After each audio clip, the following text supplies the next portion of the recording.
Hello guys, welcome back to another episode of Too Many Hobbies. I am your host with Too Many Hobbies, Brian Althorpe. Today we are going to be talking about how I've made money using my hobbies in the last couple of years and what I've done to get there. So let's get into it.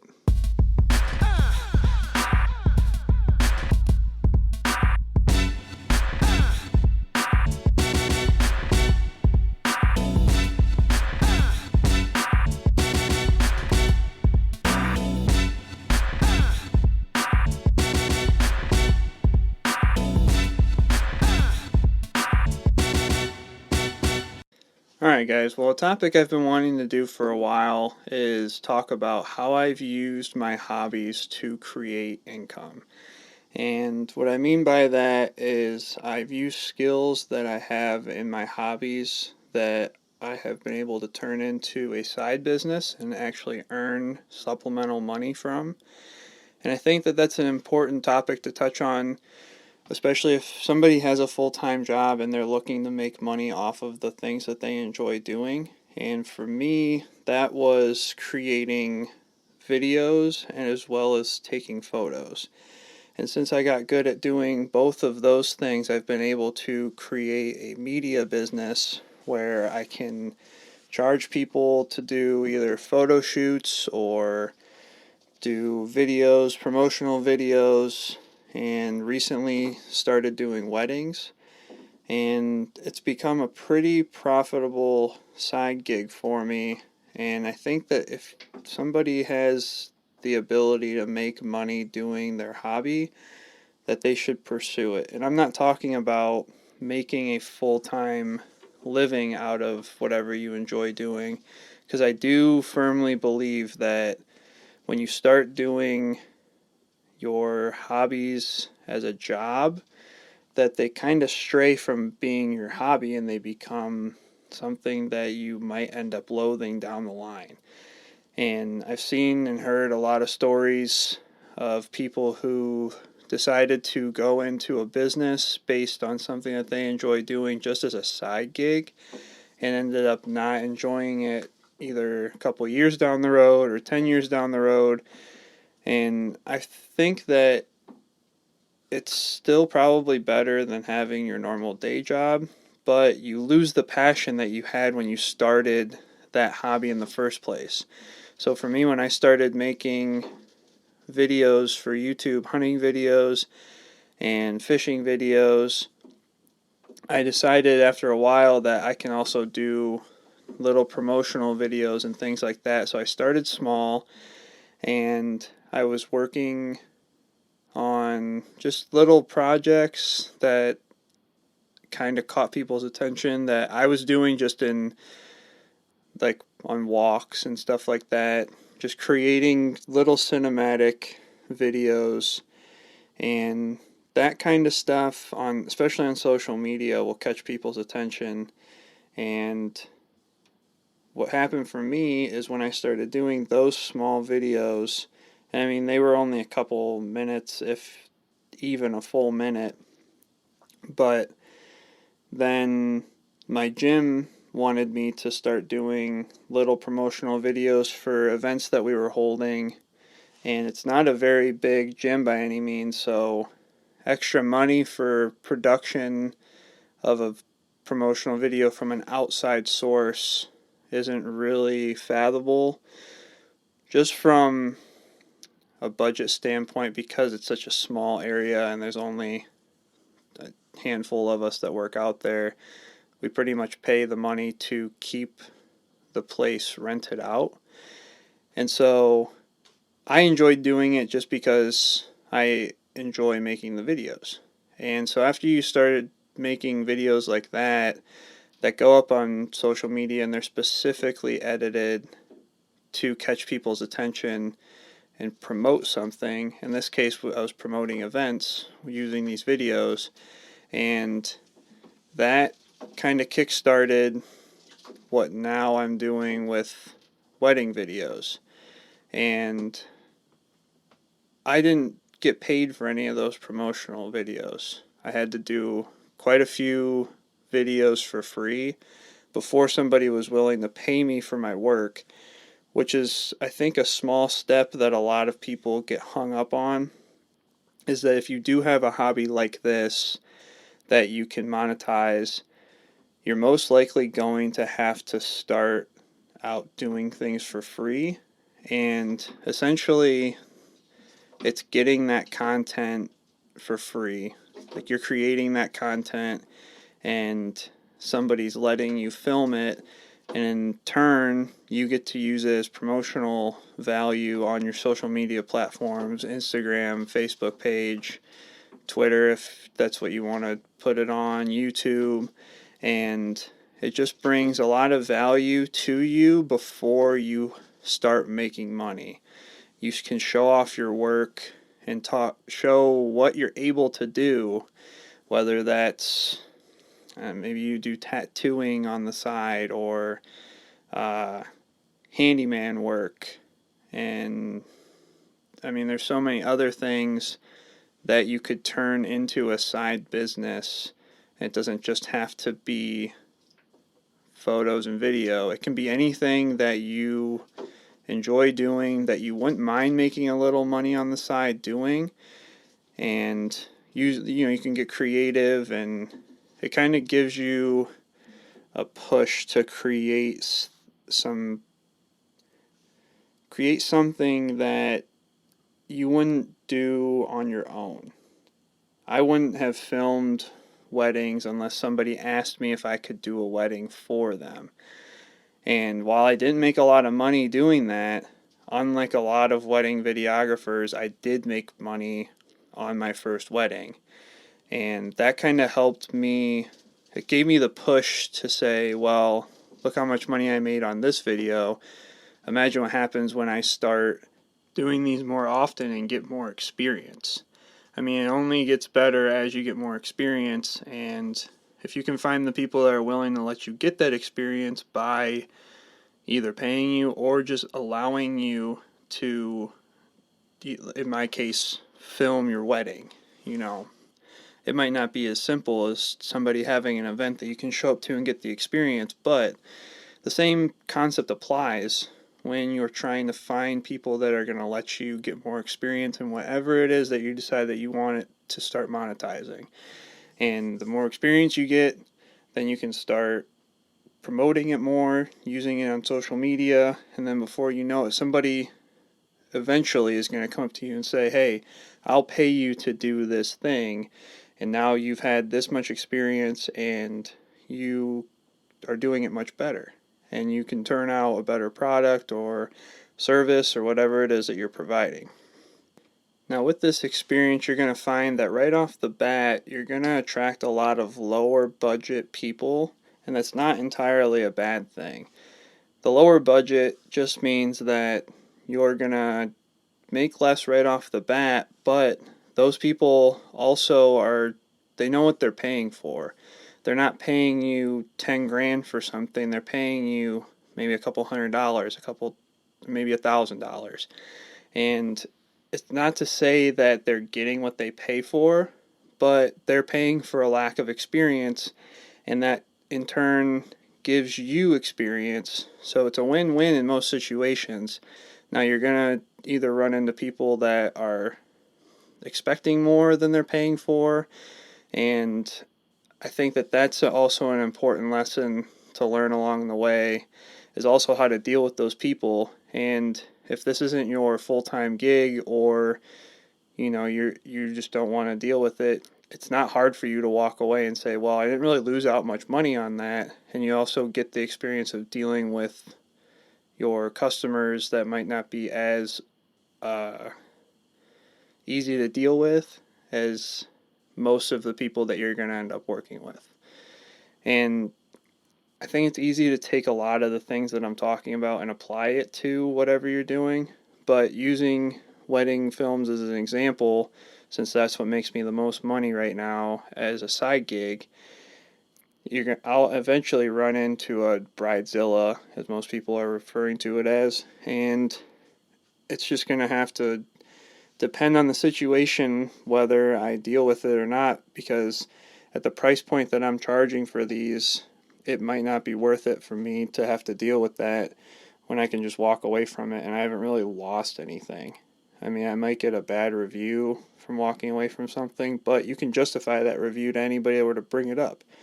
If somebody's not being easy to deal with, you just walk away from it. It's not the end of the world, especially when you're just using these hobbies as, side money.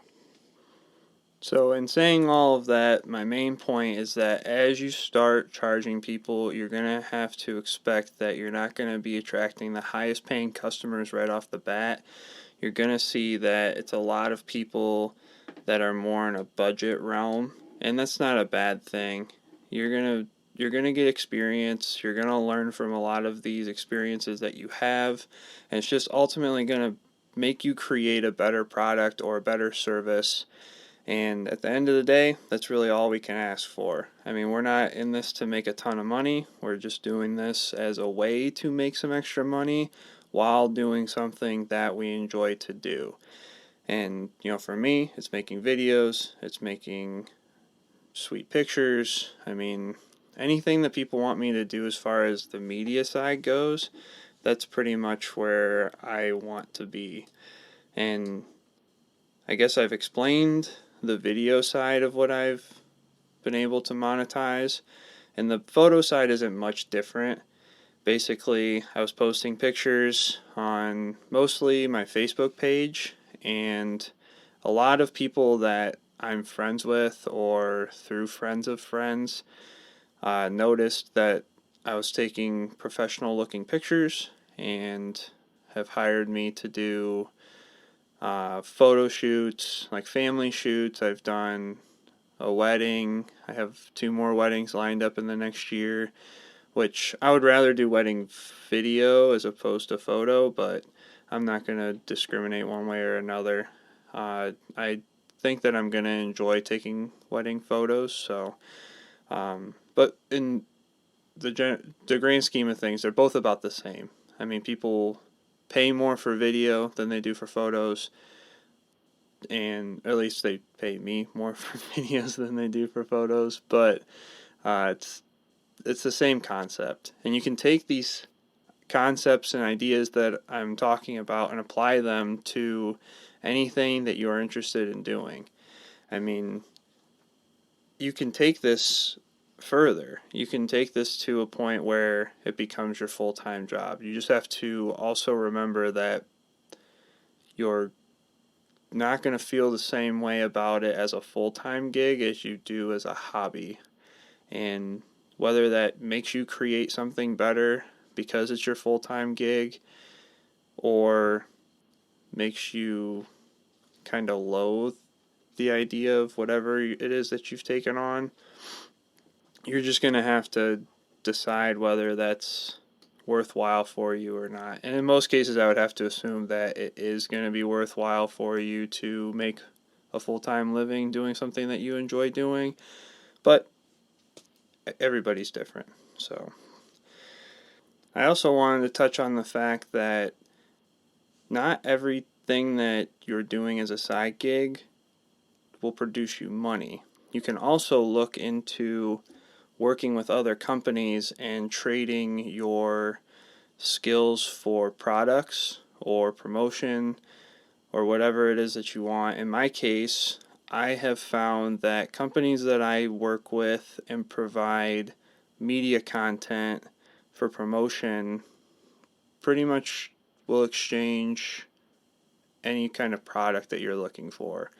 Now for me, I brought the idea up to a company called Real Geese Decoys, and Craig Mintz, who owns the company, who I hope to have on the podcast at some point, we exchanged my media services for products of his. In this case, it was decoys. Now, to most people, that might seem like it's not a fair trade, but you have to kind of talk to the company and figure out what it is that they're looking for and what you expect from them for your services. And for me, getting decoys in exchange for giving them promotional material is a no-brainer, because I'd be spending money on that stuff anyway, but I found a way to take what I'm good at and what I enjoy doing as a hobby and turning that into something that gives me products that I would already use. And for me, that's the best scenario. I don't feel like I'm being paid, so I don't feel like it's a job or a gig.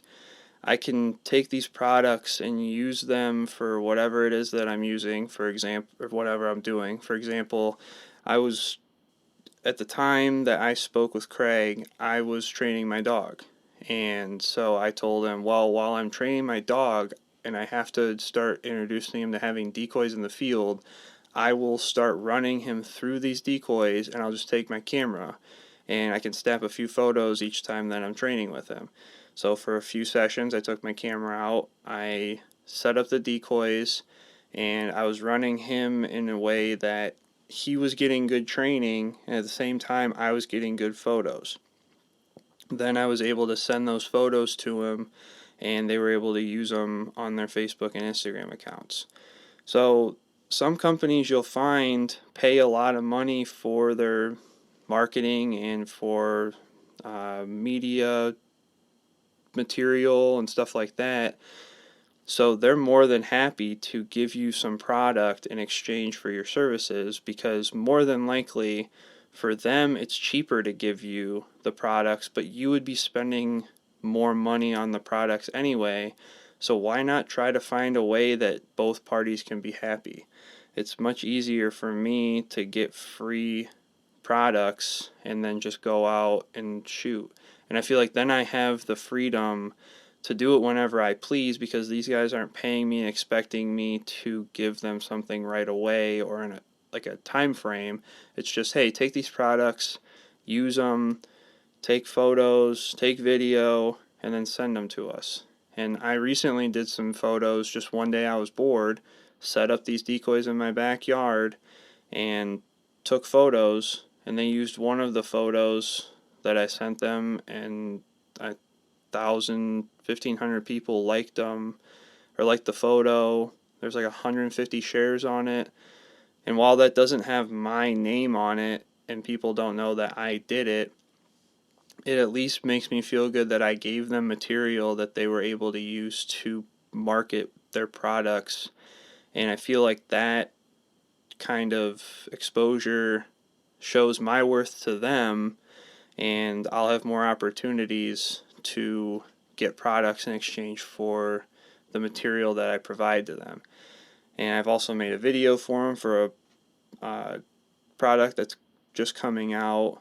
I don't know if they'll use it or not, but I didn't spend a lot of time on that video, and it was still a sweet video.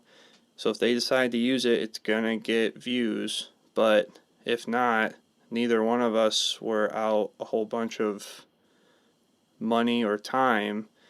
He's out some product, which he makes at wholesale anyway, and I took some photos of them. And they would have paid a premium price for a photographer to come in and stage that stuff.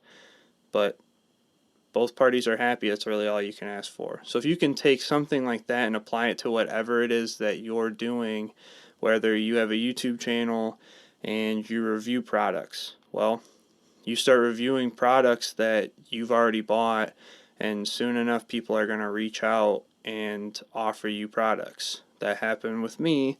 I did a couple reviews on some products like GoPros and stuff like that I use to film my hunts and fishing videos, and I reviewed like one microphone that I had bought for a camera, and oddly enough for this podcast, I haven't bought a single microphone. I have 3 microphones sitting here and one more on the way, because people have decided that these companies reached out to me and said that they needed reviewers for their products. Well, I wanted to start a podcast, so I accepted one of the microphones, and have had 2 other companies contact me about giving me microphones. So that's pretty cool that I haven't had to pay a single dime for this podcast, and I've got I've got a boom arm here, 2 pop filters, 3 microphones. I mean, like, it's pretty incredible what happens when you start taking the things that you're good at and applying them in a way that you can obtain not only products but money. And I'm sure that for any other hobby that somebody wants to get their feet wet in trying to get either monetizing it in any way, that you'll find a way to do it. It's not the hobby that would hold you back. It's the way that you're promoting what you're able to do. And there's a lot of people that don't want to make any money off whatever they're doing, and that's perfectly fine. But there's plenty of ways to make a little bit of money by doing something that you're already doing and that you enjoy doing.